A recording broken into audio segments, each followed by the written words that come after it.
Hello everyone, I hope आप सभी अच्छे होंगे। अपनी तैयारी बहुत ज़ोर शोर से कर रहे होंगे। ये हमारी जी के टारगेट सीरीज 2024 की 17th वीडियो है, जिसमें कि हम सीजीएल में जितने भी प्रीवियस ईयर में क्वेश्चन आए हैं वो सभी हम यहाँ पर करते हैं। और ये क्वेश्चन ना सिर्फ सीजीएल में, सीएचएसएल, एमटीएस, सीपीओ, आपके जितने भी अपकमिंग एग्जाम में सब में बहुत ज़्यादा यूज़फुल होने वाले हैं। ठीक है, क्योंकि क्वेश्चन मोस्टली रिपीटेड ही पूछे जाते हैं और रिपीटेड ही आते हैं एग्ज़ाम में। बच्चों, आज मेरी तबीयत थोड़ी ठीक नहीं है, लेकिन मैं फिर भी आपके लिए वीडियो बना रही हूँ। तो हम बहुत ज़्यादा मेहनत कर रहे हैं। तो आप हमारी वीडियो को लाइक कीजिए, सब्सक्राइब कीजिए, हमारे चैनल को सब्सक्राइब कीजिए, शेयर कीजिए हमारी वीडियो को। और अगर आपको वीडियो से रिगार्डिंग कुछ भी वीडियो में कराना हो या मतलब कुछ बताना हो तो आप कमेंट कर सकते हैं हमें। ठीक है, तो ऐसे ही हमसे जुड़े रहिए, हमारी वीडियो देखते रहिए, क्योंकि आपके जितने भी अपकमिंग एग्ज़ाम आने वाले हैं वो सभी आपके इन वीडियो से कवर हो जाएंगे। ठीक है, और आज मेरी तबीयत ठीक नहीं है, लेकिन मैं फिर भी आप सबके लिए वीडियो बना रही हूँ। तो आप देख सकते हो मैं कितनी मेहनत आप सबके लिए कर रही हूँ। आइए हम अपनी क्लास स्टार्ट करते हैं। Question number 1, Sarojini Naidu dash में भारतीय कांग्रेस की पहली महिला अध्यक्ष चुनी गई थी। आंसर है कानपुर। सरोजनी नायडू कानपुर में भारतीय राष्ट्रीय कांग्रेस की पहली महिला अध्यक्ष चुनी गई थी। और इसका सन भी पूछा जा सकता है कि किस सन में बनी थी। तो 1925 में। किस में बनी थी? 1925 में। बच्चों, आज थोड़ी मेरी तबीयत ठीक नहीं है, जिसकी वजह से थोड़ा वॉइस आप मैनेज कर लेना। वॉइस में भी मतलब थोड़ा फीवर है, तो इसलिए थोड़ा वॉइस में हो सकता है, तो आप मैनेज कर लेना प्लीज़। और इसके बारे में, ये जो क्वेश्चन नंबर 1 है, इसके बारे में एक दो फैक्ट और है, वो भी ध्यान में रखना। देखिए, सरोजनी नायडू पहली भारतीय महिला है जो कि कांग्रेस की अध्यक्ष बनी थी। ठीक है, पहली भारतीय महिला। लेकिन अगर पूछ ले कि कांग्रेस की पहली महिला अध्यक्ष कौन बनी थी, तो वो कौन होगी? वो एनी बेसेंट होगी, जो कि 1917 के कोलकाता अधिवेशन में बनी थी। ठीक है, दोनों ही पॉइंट इंपॉर्टेंट है, पूछे जाते हैं कि पहली बार महिला अध्यक्ष कौन बनी थी, तो वो कौन होगी? Annie Besant. 1917 के कांग्रेस कोलकाता अधिवेशन में। कौन से अधिवेशन में? कोलकाता अधिवेशन में।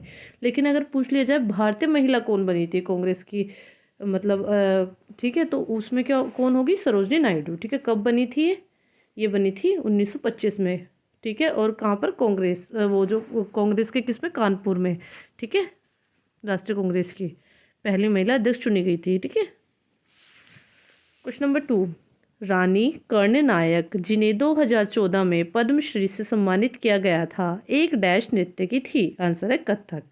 ठीक है, मतलब ये क्वेश्चन ऐसे भी घुमा के पूछा जा सकता है कि रानी कर्णनायक किस खेल से संबंधित है, तो कथक से है।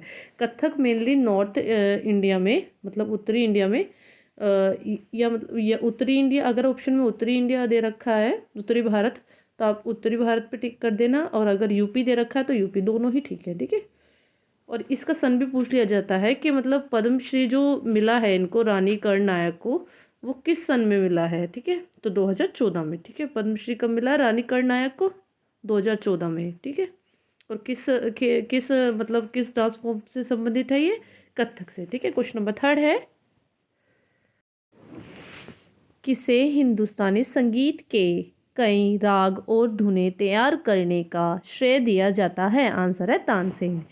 क्या है? कौन है? तानसेन। तानसेन कोई। ठीक है, और तानसेन थे कौन? तानसेन आपको पता होगा, अकबर के 9 रत्नों में से एक थे। ठीक है, क्वेश्चन नंबर 4 है, एक खाद्य श्रृंखला में द्वितीयक उत्पादक डैश होते हैं। आंसर है शाकाहारी। ठीक है, क्वेश्चन नंबर 5 है, डैश में आम्र बौछार मैंगो शावर सामान्य है। आंसर है केरल।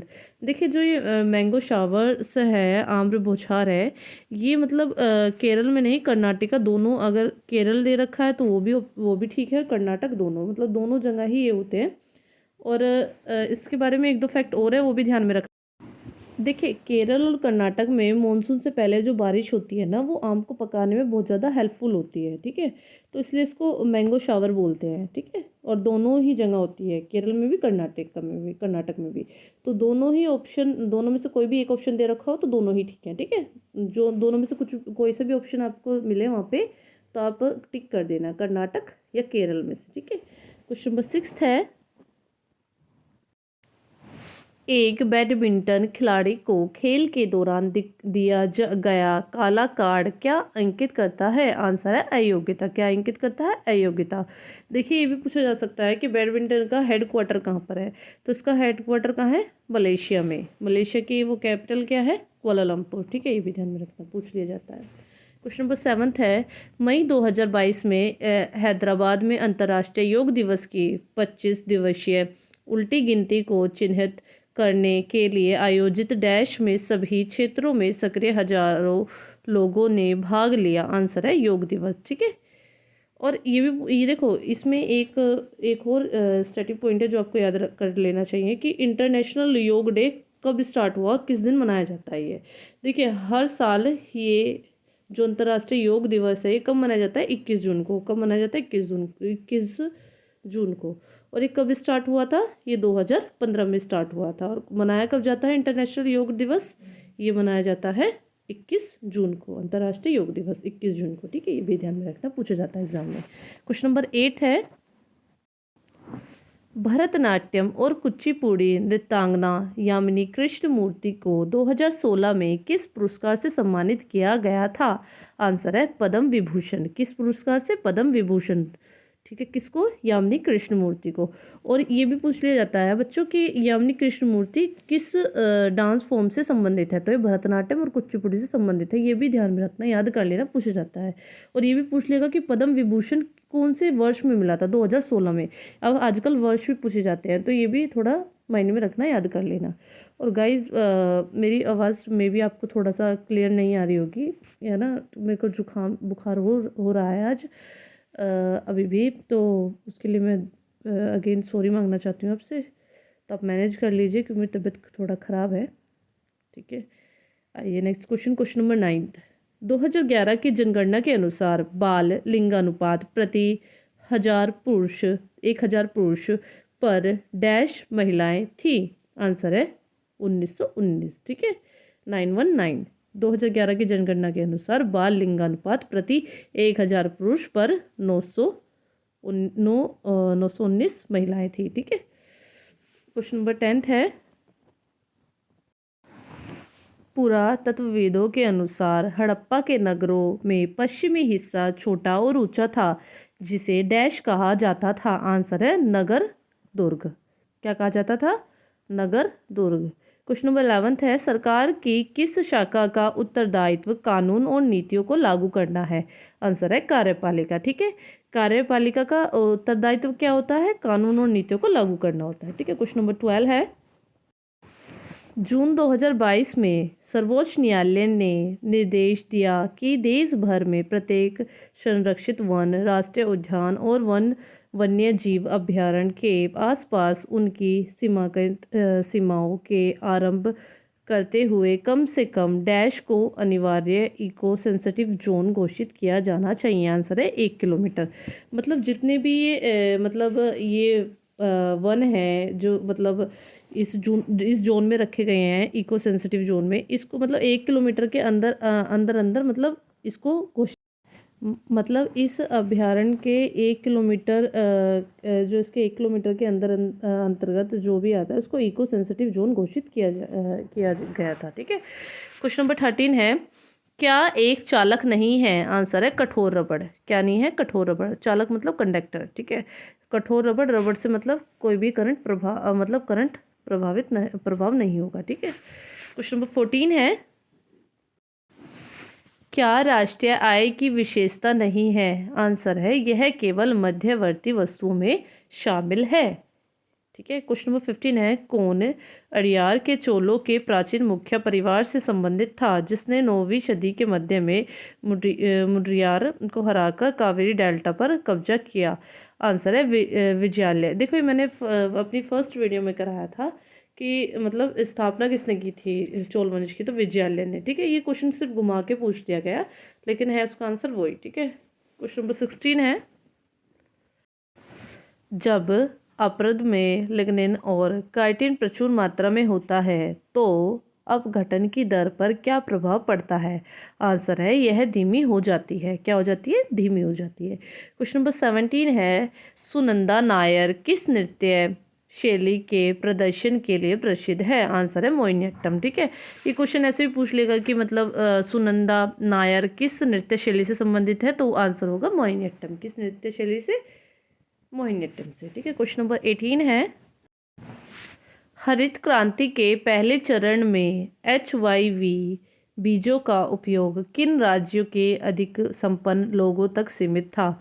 आंसर है पंजाब, तमिलनाडु और आंध्र प्रदेश। ठीक है, देखो HYV ये जो हरित क्रांति से संबंधित था, ये हमने मतलब अपनी 2-3 वीडियो, मतलब बहुत ज़्यादा रिपीटेड क्वेश्चन है, इनसे रिलेटेड हमने कई सारे क्वेश्चन अपनी पिछली वीडियो में करा चुके हैं। आप जाके हमारे चैनल पर चेक करो, हमने करा रखी है, इनसे संबंधित जितने भी क्वेश्चन आए हैं एग्जाम्स में वो हमने करा रखे हैं। क्वेश्चन नंबर 19 है, अपने आसपास के क्षेत्र से अधिक ऊपर उठी हुई उभरी एवं सपाट भूमि क्या कहलाती है? आंसर है पठार। क्या कहलाती है? पठार। क्वेश्चन नंबर 20 है, कौन सी फसल उत्तर भारत में रबी के मौसम से संबंधित है? आंसर है जौ। कौन सी? जो किससे? रबी के मौसम से संबंधित है। देखिए, जो हो गया, गेहूं हो गया, ठीक है, आलू हो गया, ये सब रबी की मतलब फसल है। ठीक है, ये मतलब उनमें ही उगाई जाती हैं। और ये भी पूछ लिया जाए कि रबी की फसल बोई कब जाती है, तो ये अक्टूबर नवंबर में। ठीक है, और खरीफ की कब? खरीफ की अप्रैल मई में। ठीक है, ध्यान रखना, पूछ लिया जाता है। वर्नाक्यूलर प्रेस एक्ट किस वर्ष लागू किया गया था? आंसर है 1878 में। कब? 1878 में।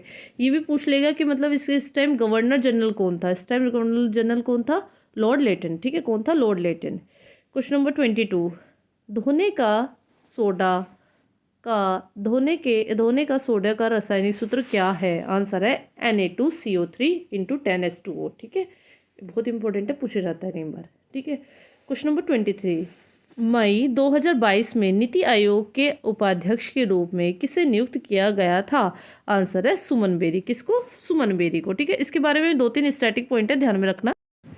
देखो, ये भी पूछ लिया जाता है एग्जाम में कि जो यहाँ पे नीति आयोग है उसमें नीति की फुल फॉर्म क्या है? उसमें नीति की फुल फॉर्म होती है national institution for transforming India. क्या होती है? National institution for transforming India. और ये कब, मतलब पहले क्या होता था ना, पहले प्लानिंग कमीशन था। ठीक है, उसके स्थान पर नीति आयोग की स्थापना हुई थी। कब हुई थी? 1 जनवरी 2015 को बना था ये नीति आयोग। ठीक है, कब बना था? 1 जनवरी 2015 को। ठीक है, ये ध्यान में रखना, पूछा जाता है। क्वेश्चन नंबर 24 है, नवंबर 2022 में सेवानिवृत्त सेनाधिकारी राज शुक्ला को डैश के सदस्य के रूप में नियुक्त किया गया। आंसर है यूपीएससी, संघ लोक सेवा आयोग। देखिए, यूपीएससी जो यूपीएससी है इसके लिए आर्टिकल कौन से हैं? 315 से 323 के 23 में इसका विवरण है। ठीक है, 315 से 323। ठीक है, ध्यान में रखना, पूछा जाता है एग्जाम में, इंपॉर्टेंट है। क्वेश्चन नंबर 25 जो कि लास्ट क्वेश्चन है आज की वीडियो का, भारतीय संविधान का अनुच्छेद 19 कितने प्रकार की स्वतंत्रता प्रदान करता है? आंसर है 6। कितने प्रकार की? 6। और वे 6 कौन कौन सी हैं आप हमें कमेंट करके बताएंगे। ठीक है, तो गाइज आज हमने पूरी 25 क्वेश्चन कर दिए हैं। आई होप आपको वीडियो अच्छी लगी होगी। और आज मेरी तबीयत ठीक नहीं है अभी भी, तो उसके लिए मैं माफ़ी चाहती हूँ। मेरी आवाज़ अगर आपको बिल्कुल क्लियर नहीं आ रही है तो उसके लिए भी सॉरी। ऐसे आप हमारी वीडियो देखते रहिए और हमारे चैनल को सब्सक्राइब कीजिए, हमारी वीडियो को लाइक कीजिए, शेयर कीजिए। हम बहुत ज़्यादा मेहनत कर रहे हैं। Okay, bye, take care, thank you, have a nice day.